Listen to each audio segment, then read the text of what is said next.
Joe Kraus came to speak at Y Combinator. He was the previous founder of Excite, an old search engine company.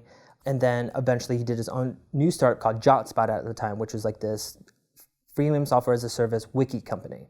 And they had set up pricing, and in his talk at YC, it just made sense. It was like, oh, we thought about pricing where the top end tier of the pricing would be stuff that people did need to get like permission from legal or financial or get a special like document or review done, that people can just pay it on the corporate credit card. $200 a month, he said. It seems to be what the limits are for that. And then we stepped down the features based on usage downwards. And then we always knew we wanted to have a freemium plan or a free plan that people can try out the service, because like we felt like our user experience was going to be what sells a lot of what Wufoo does. Although I think completely different about that now when I advise companies about going freemium.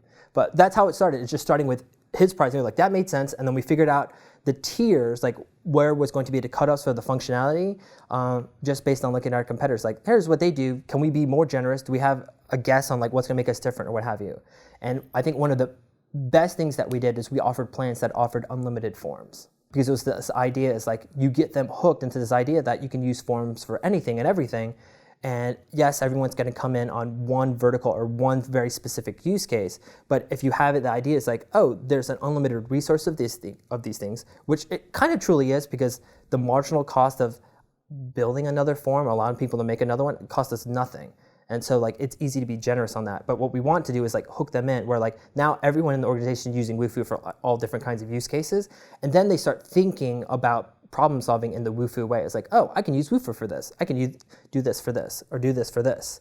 And then that's like what makes a subscription business do really well, is that when people start relying you on in a long-term relationship sort of way, it's like, oh, this is a long-term solution for lots of different problems in the company. I think what's tricky is like Wufoo is one of those generalized products where it could be used for lots of different stuff. We had every industry, market, or vertical using Wufoo. And that is because forms is like this first step of interaction, of collecting data, interacting with people. And so creativity was always our biggest problem. Like people not knowing, what do I do with this? It sounds neat, but how do I utilize it? So we spent a lot of time on education to get people to get hooked on in their first use case, so that way they'll eventually learn the other ways to use it.